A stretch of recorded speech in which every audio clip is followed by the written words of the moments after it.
Thank you for joining us. This is live with Miami's Community News. And we have some very, very, very special guests. We're going to learn a lot about each other today and about the community and perhaps about the world and where we are. We have one guest over here, Alex. Thank you for joining us. And we have Dr. Jackie over here, and we have Rabbi Gansburg from the village of from Palmetto Bay, Chabad. Before we get started, wanted to share with people the Disney World. The Disney World rule, which is when you hug someone, don't stop until they do. Mm. It's so instrumental that my grandchildren now are part of that. And they get to a point, are we done, Grandpa? Not yet. This is how we do this. And so today we're going to be talking about children, about raising families. And before we get to that, let's talk about the event that you're having on November 17th, on the 14th. I'm sorry. Tell us about that. Well, that's an event that's going to commemorate our Recapturing the Vision's 30th year of service. We've been serving Miami-Dade County, Broward County, for 30 years. And so we're going to have sponsors that are going to be present, as well as past participants, present participants. And we have as co-hosts, honorary chairs rather, Commissioner McGee, we have Commissioner Cohen Higgins, and we have also Mr. Hodge of the Children's Trust and our Superintendent Doltress of the Miami-Dade Public School System. So we're excited. And by the way, yeah, she's like a star. I don't know if most people know it, but I've been reading your bio, and I'm doing a lot of oohs and ahs, so I'm going to share that. How did you get to this known also as America's Marriage Coach? How did that happen? Well, it started some years ago. I think the whole point behind our work is to strengthen families and marriages, right? To build healthy, resilient people. And so it started with writing magazine articles, newspaper articles, and then I was asked to do a show. And then I just started getting invited on different shows. And eventually I got my own show on Fox.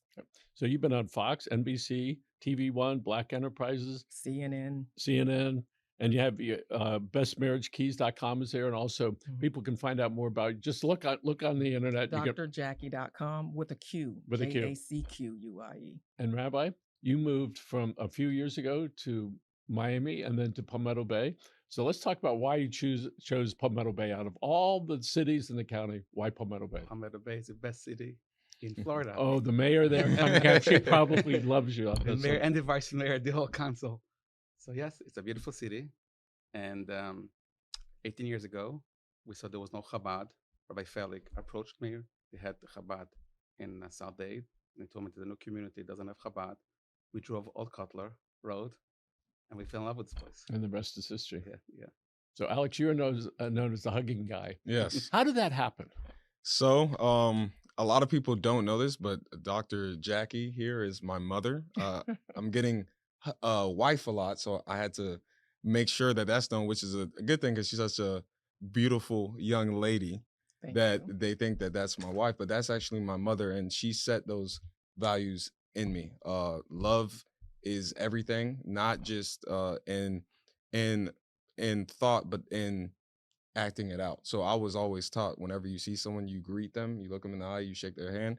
And I didn't like that, so I was like, no, you guys hug me, and if you like someone, you hug them. So to me, I want to like everyone that I meet. So it's kind of uncomfortable for me to give them a handshake because that's so business-like. To me, it's like, hey, it's a pleasure to meet you. I want to embrace you. So that's where that comes from. And it's interesting when we go to greet someone and you go, especially in the Orthodox arena, okay, do I shake his hand? All right. Is she Orthodox? Not. My first experience of that was going to a Shabbat dinner. I'm there.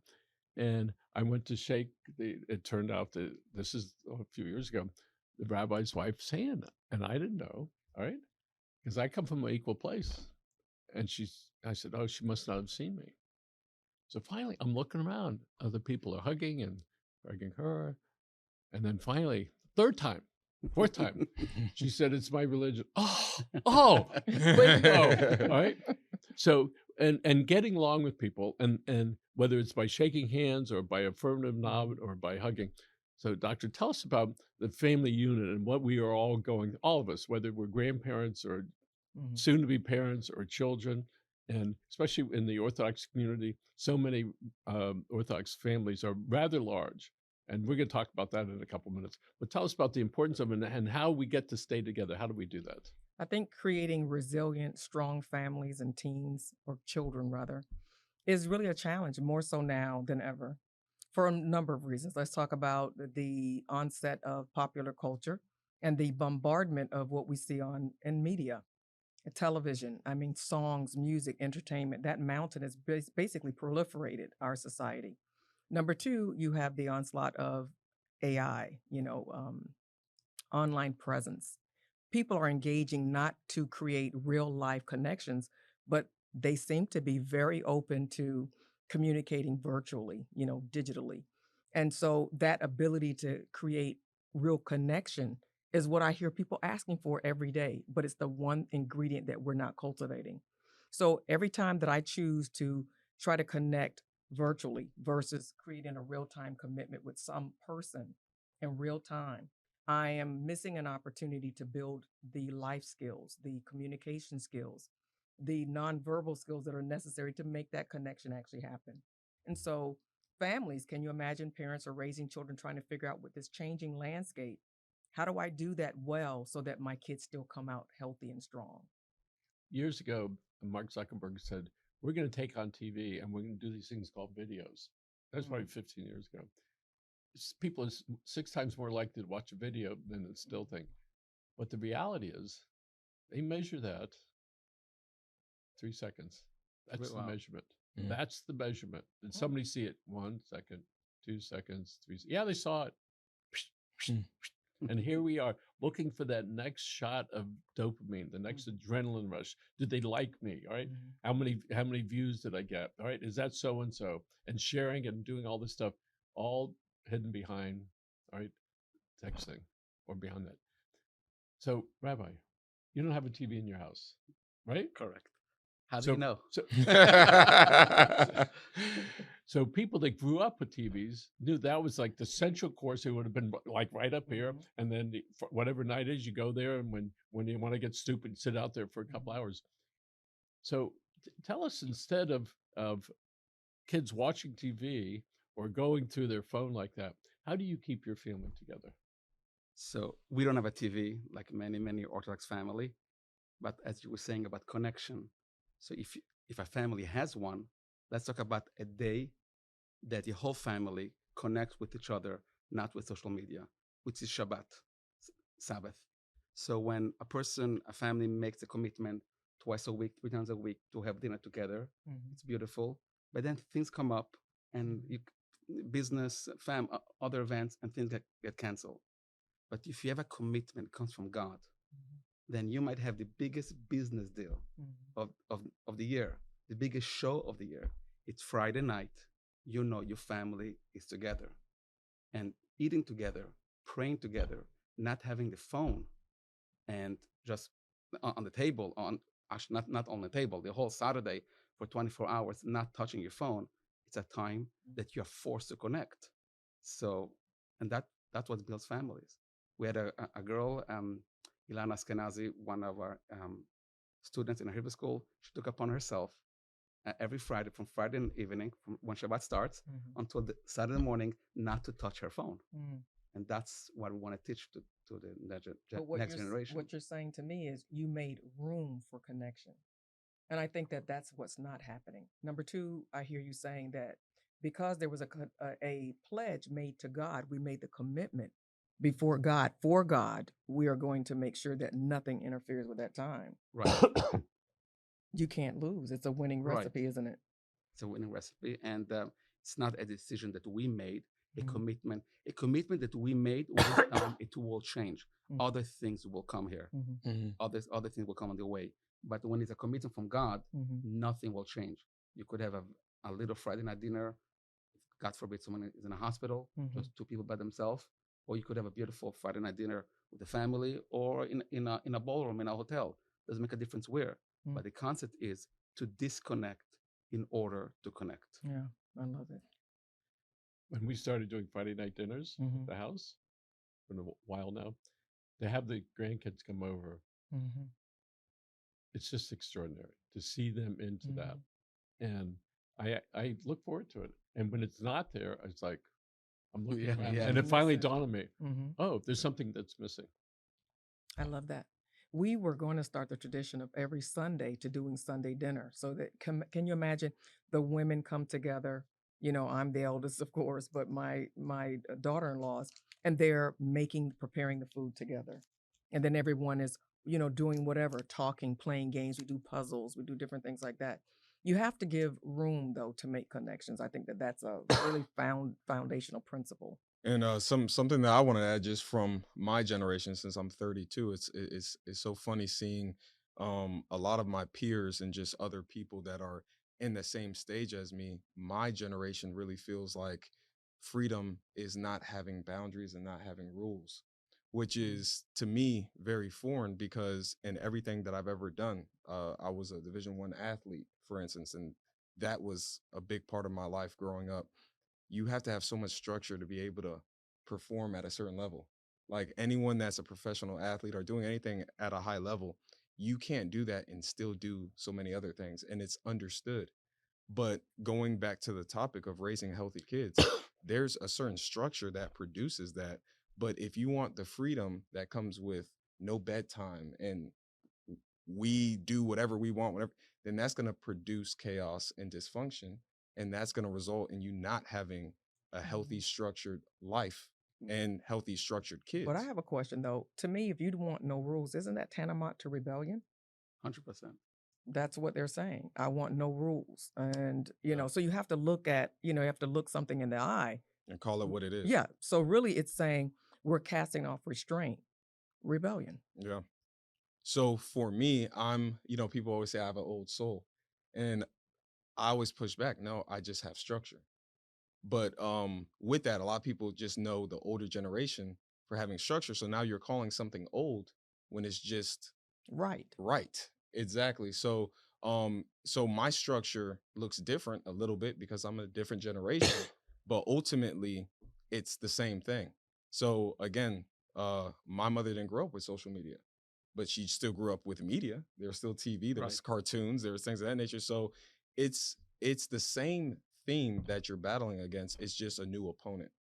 So my main thing is making sure that we can provide the people with just what are those core tenements that no matter what, if you stick to it, you'll get a good result. So not everything is 100% truth. Something I love that Rabbi said is the most unpredictable thing as a human being. And that is so true. So nothing is 100% in life, but you will bat a high percentage if you are sticking to the recipe that is proven. So, Doctor, you're in a very giving arena your entire life. Mm-hmm. Why did you go down that path? I think what shaped me was having my sister with special needs. So she was struck by a car when she was 6 and she died not many years later. But having someone with special needs and having to give of yourself. So, you know, my friends were out, you know, at games and doing different things. I would spend my time helping to take care of her. And I didn't feel that I was losing anything. So I think my parents cultivated this idea of giving. And that making your life count for other people. And it's not all about you. I think that's one of the things that, for me, if I had to critique where we are in the United States now, I say that we're kind of out of balance with that. We've gotten out of balance with freedom, democracy, and me, I. And I think if you're too much on one side, again, it creates instability. And then people are taken advantage of, and, you know, the underrepresented or those without a voice are not heard. So I feel that it's my responsibility to make sure that I shape children that understand that they have a responsibility, a spiritual responsibility, a legal responsibility, and a moral responsibility, and that I lead that by demonstrating it with how I live my life. And besides your children, you also have hundreds of thousands of spiritual children, all the children that you have affected through your work. Beautifully said, Rabbi. Thank you. There was it was on Facebook where I forget Winton, I forget his last name, who saved 690 kids during the Holocaust. He snuck them out one at a time. And so maybe 10 or 15 years ago, the whole theater was filled with all the people that were still alive that he saved. And then you realize, to your point, it wasn't just them. Mhm. It was the 10 people that are in their family. Right. Mhm. So in that room were 7,000. There are probably great grandchildren, and there are tens of thousands of people that can be affected by the work that you Of do. one person. And Rabbi, I knew you probably always wanted to be a rabbi, but when did you have that awakening? Said that's what I want to do. So there's a difference between a rabbi and an emissary of the Rebbe. Okay, The Rebbe, the leader of the Jewish world, Mm. he wanted to make a change in the world, and he sent 5,000 emissaries around the world. I have the privilege, Hani and I together, we have the privilege to be the emissary of the rabbi. A rabbi is limited to his congregation. Mhm. An emissary of the Rebbe, which is a shliach, so I'm responsible to every person who lives in Palmetto Bay and Durham Bay, or any other person that I meet and I connect with. And that's how we connected. Yes, we did. And I feel responsible for Over your family 10, 15 and, years and ago. 15 years Mhm. already. And we went through many celebration and occasion together. So interesting, when the Rebbe wanted to change the world, Mhm. he didn't build synagogues. It's called Chabad house. Mm. He built many Chabad houses are not a big synagogue. They are houses, Chabad house. And the real change happens in a house, not in a synagogue. Of course, it's important to go to synagogue and pray and all that. Mhm. But the education of the children, the unity of the family, the unity of the husband and wife, of the mother and father starts in the house. Mhm. And that's where the main effort. So if in the house there is love for each other, love between the parents, love between the children, then the children want to go to synagogue. Mm. when did you this awareness that you have about responsible for this instead of just this? When did you recognize that, and did it become part of you? As a young child, my grandfather was sent by the previous Rebbe to Milan, Italy. I'm from Milan, Italy. Then my parents continue this mission. So it's in my blood, and it's something that I will not exchange for any other opportunity. My brother Grant and I, we're very fortunate to be in a position to have conversations with people that are in the giving business, lots of not-for-profits, and we recognize that's part of our obligation. It's just this awareness. No, that's what we have to do, Mhm. right? Yeah. Mhm. And we have to be able to let people tell their stories, because in telling that story, as you mentioned last time, there's some little girl that's watching you right now. Huh, I can be like her, right? Mhm. And so all of a sudden you realize that whether you want to do it or not, so often you become a mentor, and you really don't know it until somebody says it, because you're just being you. Yeah. And so tell me about some of the things that people say to you, Rabbi, how they thank you for their guidance and for your support. So people tell me that they connect with us because of the value they see that we have, the value that we install in our children, the family value that we have, which I didn't invent. I just follow the Torah, and I just follow the teaching of the Rebbe. So just following the Torah and the teaching of the Rebbe is the best recipe for a happy life. So just walk in a regular Chabad family, you will see the children happy, and children don't lie. Mhm. Children lie. You take one after the other one, and you ask them, what do you want to do when you're going to grow up? Majority of them will tell you, either I want to be a Chabad emissary, a rabbi, or rebbetzin, or if I'm going to go to business, I want to be involved in that work. Mhm. Even if I'll be a business, I'll be a doctor or a lawyer, I want to have a big Shabbos table. I want to have 20 people every Shabbat. Mhm. That's what gives me strength, and that's what I'm going to work a whole week in order to inspire people.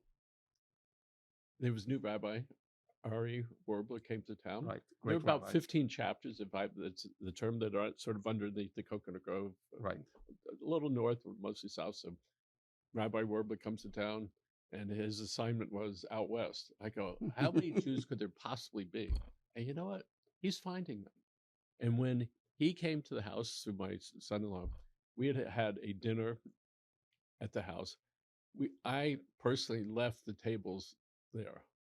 We had already moved all the furniture, because I wanted him to know, all right, even though the house was not kosher per se, that we do these things. And it was important for me to do it. I didn't have to say anything, because he knew exactly that what we were doing. And that helped me have a sense of belonging, to that.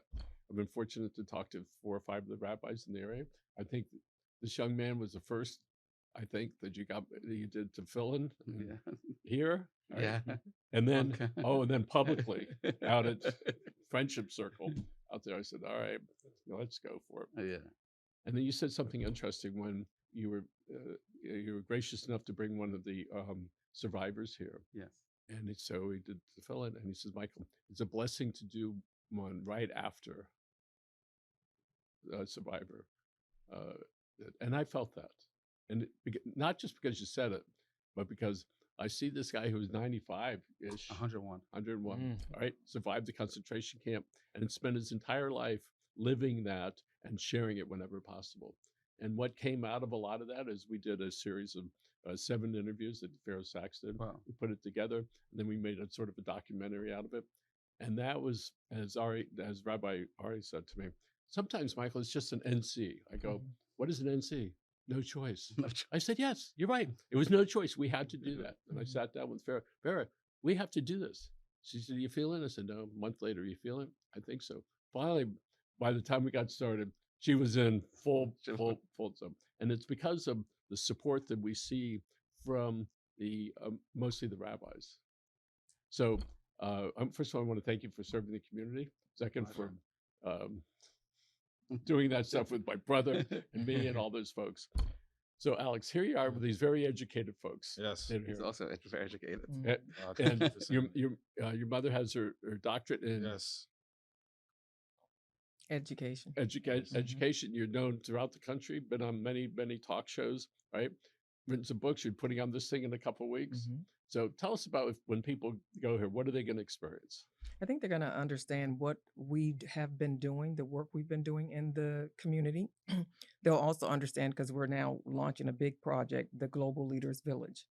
It is an ecosystem that we're building in the Homestead area, which is comprised of affordable housing, it's like 100 and something units, a workforce development hub, which is the way of the future, because a lot of laws have already changed around people transitioning, and especially with AI and automation really increasing, and robotics. It also includes an early learning center and a K-8 center. Wow. And so it's in a community, and we want to build community there. And also our church will be there as well. The empowerment, the Whole Life Empowerment Center.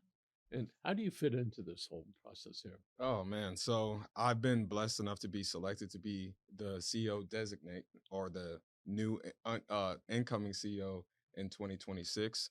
So it's a big mantle, but it's one that I always say, I feel like I am RTV. I was born in 1993. RTV was founded in 1994.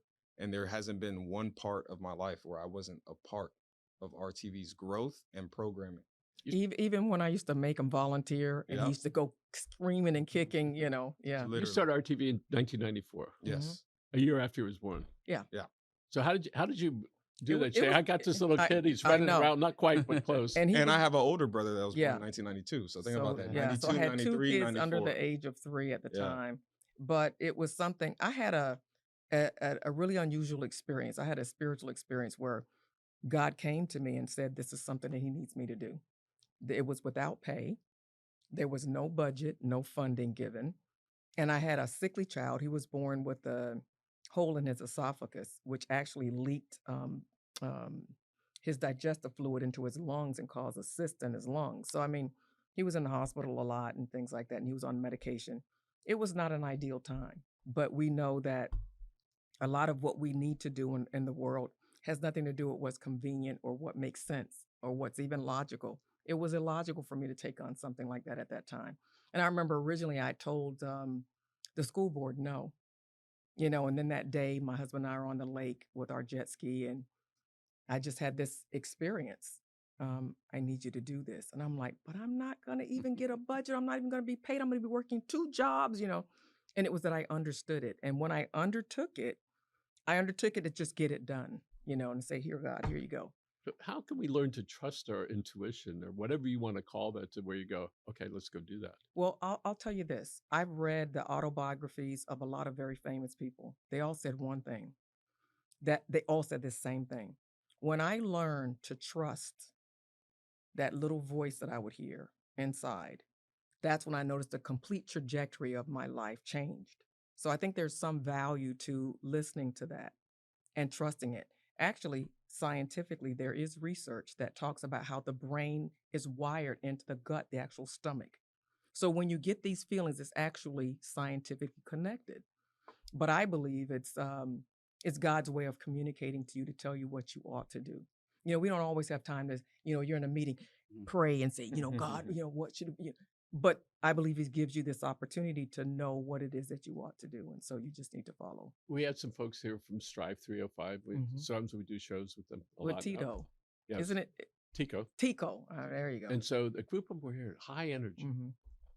And Grant and I were looking at them because we wanted to do a meet and greet here, different than ones we do at restaurants. And at the same moment, I looked at the excitement from these guys. I said, they're the next one. 175 people showed up in our building. Wow. Right?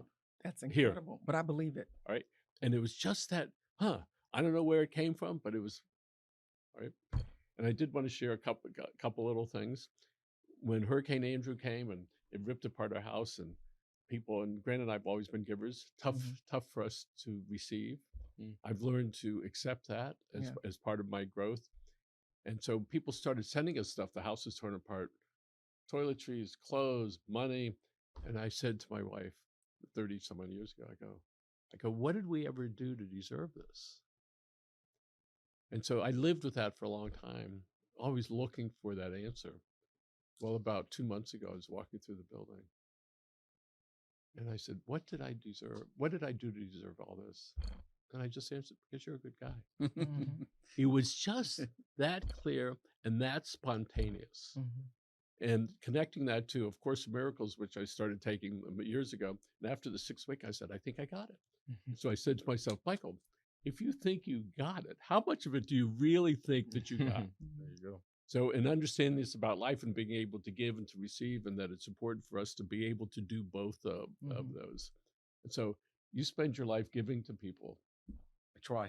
Well, you do, and so do you. So how are you going to give to this community? So one of the main things that I always hear in all three of you, because you guys are all titans in your own right, is commitment. What you said is, hey, how did I deserve all this? Look how committed you've been to Miami, to media, to the news. I remember my first time meeting you. You took the time in your very busy schedule to take me on an hour tour, going all the way back to the amazing things that your dad did to where we're at present day. And you had meetings, you had people coming up to you, but you finished the tour for me. And you didn't even know who I was. You saw your potential. So reason why I'm saying is that's a special individual, that special things are going to happen for that individual, because look how committed they are to just their work and just the impact that they want. And it's the same thing that I see for you, Rabbi, and of course I know it from you, Mom, is understanding that you guys have had a lifelong commitment to not just work, but to impact. So see, if you were just trying to work a job, you would not have had time to do all that for me. But you wanted me to be impacted by the work that you've done for Miami. You were able to tell me how many different chambers that you guys helped set up, from Coral Gables to Pinecrest to Palmetto Bay.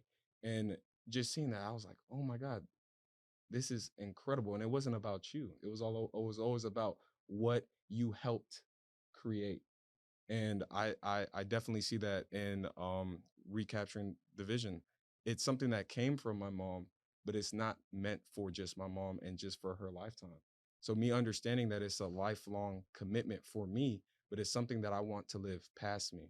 And Dr. D didn't start this just for herself and for her family. She started it for Miami. The name of this place is Miami Community News. It isn't Grant and Michael Miller News.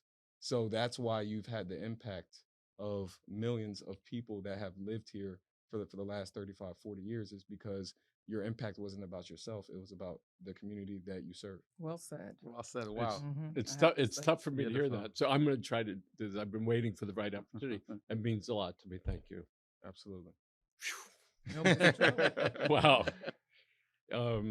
to never retire. Yeah. Never. And then don't take your cape off. Yeah. Even when you have to iron it, just try to find a way There you not go. to have to take it off. So, and I recognize that when I ran a bunch of marathons, and I said, I want my wife to be at one and both my children to Mm. be at one because I wanted them to know what you can do, right? When you push yourself. Right. And to be able to do that. And years ago, Rabbi Harlick wanted to do a marathon, came over, started talking to me. I called Josh Liebman, who works former Commissioner of City of South Miami. Josh stopped what he was doing, came over, sat down with him, got him signed him up for a marathon, got him a discount on the shoes, and helped him get in. So there's somebody who, because of that, Rabbi did, I don't know how many marathons he did, but he would get it, start running at 2 or 3 o'clock in the morning. And when we hear stories like that, and like your story, and from whence you came and for your parents, and so now you're changing lives every day, especially this young man over here, right? And so we, Grant and I recognize that we have a responsibility.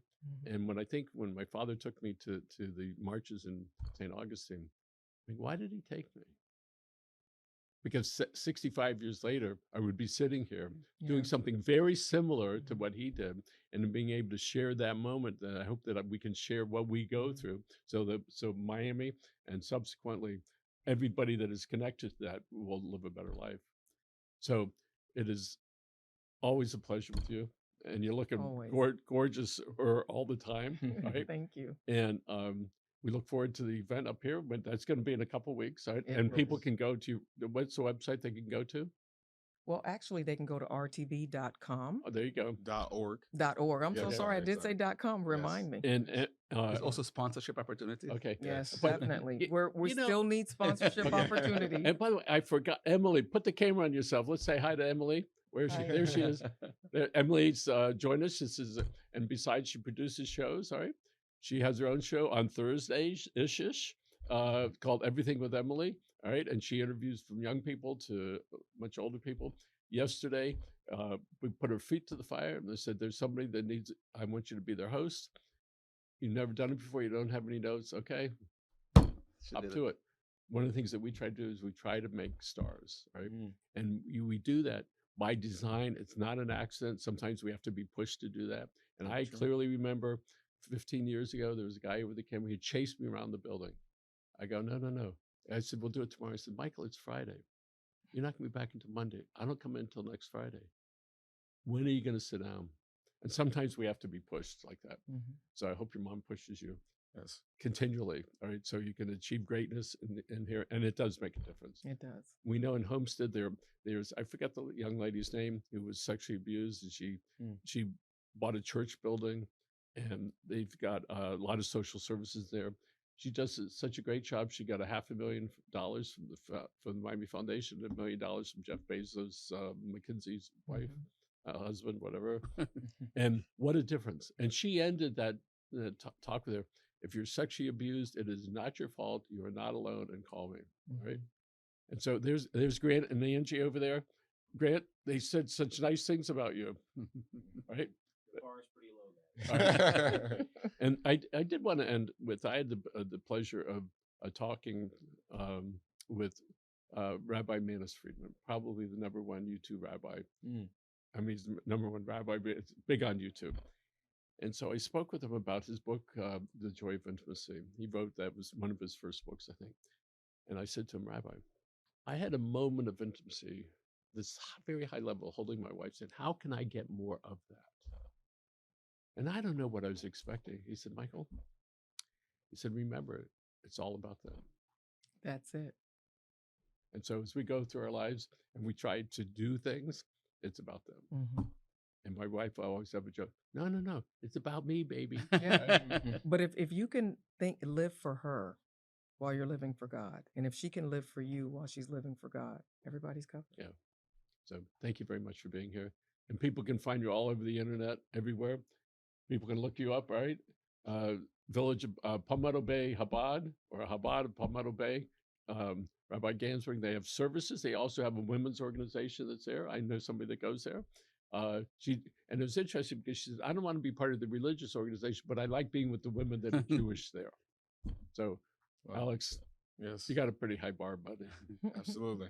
And would you like to? Does you want to say a prayer? I'll say a prayer in Hebrew Sure. for all the hostages, all the one that came back. They should completely heal, and they should find all the rest of the bodies that were still waiting, and we should have peace in the world. Peace in Israel will bring peace in the world. למנצח מזמור לדוד ינך אדוני ביום צרה, יסגבך השם אלוהי יעקב, ישלח עזרך מקודש ומציון יסדך, יזכור כל מלכותיך והורתך ידש נעשה, ייתן לך חבביך וכל עצתך ימלא, נרנה בשבתך ובשם אלוהינו נדגול, ימלא אדוני כל משאלותיך, אתה ידעתי כי יושיע אדוני משיחו, יניר משמי קודשו בגבורות ישר ימינו, אלה ברכב ואלה בסוסים, ואנחנו בשם אדוני אלוהינו נזכיר, המה קרו ונפלו ואנחנו קמנו ונתודד, Adonai Yoshia HaMelech Yaneinu B'Yom Korenu. Rabbi, This is thank the you. original There you prayer from King David, chapter 20. Okay. Wow. Dr. Jackie, thank you so much. It was my pleasure. Alex, as always, thanks. And let's look in the camera up there. Remember, folks, take care of yourselves and your family. Have a great day. Bye now. Bye.